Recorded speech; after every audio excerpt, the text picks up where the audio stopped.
తను తన భార్య మీదున్న ప్రేమని చెప్తుంటే కాస్త బాధ అనిపించింది అంతే. అందుకే బాధపడుతున్నావా వర్ష? లేదంటే ఇంకే ఉంటుంది. అవును అంతే. కానీ నా భార్య నాకు కనిపిస్తే మాత్రం నేను చేసిన తప్పుని క్షమించమని అడుగుతాను.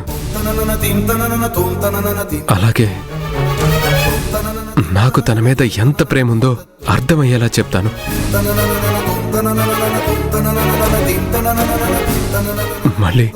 మళ్ళీ నా జీవితంలోకి రమ్మని వేడుకుంటాను.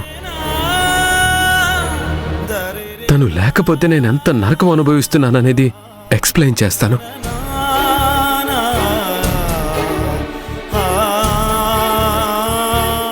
రాజీవ్, నాకేమీ గుర్తులేకపోయినా నువ్వెంతగా నీ భార్యని ప్రేమిస్తున్నావో నాకు నీ మాటల ద్వారా అర్థమవుతోంది.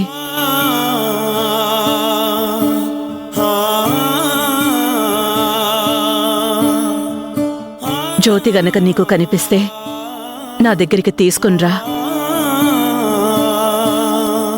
నిన్ను వదిలిపెట్టి వెళ్ళొద్దని నేను తనని వేడుకుంటాను. సరే అత్తయ్య.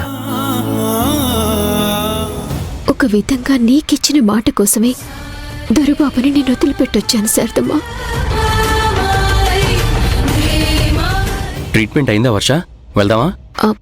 వెళ్దాం పద రామరాజు. పెద్దమ్మా మళ్ళీ రేపు వస్తాను. అలాగేనమ్మా. వెళ్ళొస్తాం అత్తయ్య.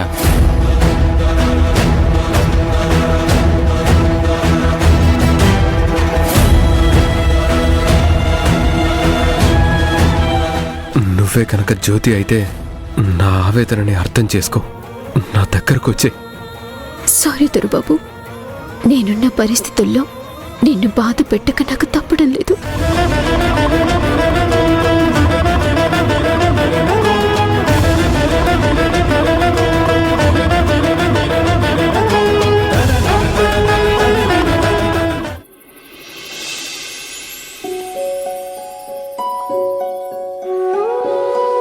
తను వెళ్ళిపోయిన దగ్గర నుంచి నేను అనుభవిస్తున్న నరకం ఆ దేవుడికే తెలుసు. ఎటు చూసినా తనే కనిపిస్తుంది, తన ఆలోచనలే. తను గనక చనిపోయి ఉంటే నా గుండె ఆ క్షణమే బద్దలయ్యేది. నేను దూరం అయ్యానని నువ్వెంత బాధపడుతున్నావో, నా ప్రేమ కోసం నువ్వెంత తపన పడుతున్నావో, నువ్విక్కడికొచ్చిన దగ్గర నుంచి నీ ప్రతి మాటలో నా వైపు నా కోసం చూస్తున్న చూపులో నాకు అర్థమవుతుంది. నీకే కాదు దొరబాబు, ఈ ఏడబాటు నాకు కూడా నరకంగానే ఉంది. నువ్వు కళ్ళ ముందు కనిపిస్తున్నా నీ జ్యోతిలా నీకు దగ్గర కాలేక, నీ మీద ప్రేమ చూపించలేక నేనెంత తల్లడిల్లిపోతున్నానో నా మనసుకే తెలుసు. నేను పడుతున్న ఈ మనోవేదన ఇంకెవరికి ఉండకూడదు దొరబాబు. నేను ఎదుర్కొంటున్న ఈ అగ్ని పరీక్షకి భగవంతుడే సమాధానం చెప్పాలి.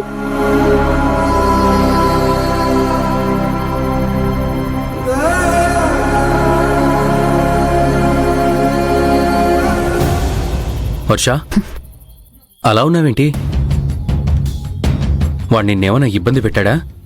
జ్యోతి అంటూ నిన్ను వేధించాడా? వాడు వీడు అంటావేంటి రామరాజు? తనకంటూ ఒక పేరుంది, కనీసం మర్యాద ఇచ్చి మాట్లాడొచ్చు కదా. ఇప్పుడు నువ్వెందుకు సీరియస్ అవుతున్నావు వర్ష? సీరియస్ కాదు రామరాజు, ఎందుకు అనవసరంగా నోరు పారేసుకోవడం? సరే సరే, ఆ రాజీ వల్ల నీకేమైనా సమస్య వచ్చిందా? నీ మొహంలో ఏదో బాధ కనిపిస్తుంది. వెళ్ళినప్పుడు నా సంతోషం ఇష్టం ఇప్పుడు లేవు. అదేం కాదు, శారదమ్మ ఎంతైనా నాకు పెద్దమ్మ. తను అలా గతం గుర్తులేక బాధపడుతుంటే నా మనసు చలించినట్టవుతుంది. అలా అయితే సరే. రాజీవ్ ఇబ్బంది పెడితే మాత్రం నాకు చెప్పు.